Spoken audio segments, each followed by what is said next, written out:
Oui, je crois qu'il faut mettre sur le même plan la conjonction d'une planète avec une étoile et la conjonction d'une femme avec un homme. Il y a toujours une dimension très sexuelle dans l'astrologie.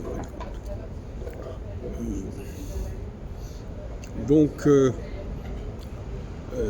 s'il n'y a pas cette conjonction femme-homme, quelque chose ne va pas fonctionner correctement et la réception ne va pas se faire. À ce propos de réception, il faut bien comprendre que l'astrologie implique un récepteur intelligent et capable.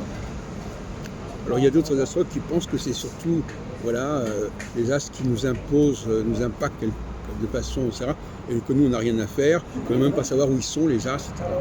Moi je pense au contraire que l'astrologie ne fonctionne que si les récepteurs ont parfaitement conscience de ce qui se passe, en tout cas au niveau, à un certain niveau, disons, et que il y a un visuel qui doit exister. Par ailleurs, je dirais que il y a ce que j'appellerais un phénomène de triangulation qui doit être en œuvre. C'est-à-dire, il y a la planète, l'étoile et l'axe des saisons, l'axe solstice. Et il faut que nous ayons une perception ternaire à ce niveau-là. C'est-à-dire que l'on connecte l'axe des saisons avec une certaine étoile fixe et que la planète elle-même soit connectée avec l'étoile fixe. Voilà comment je vois les choses. Effectivement, il y a ce qu'on peut appeler un obstacle épistémologique, c'est-à-dire que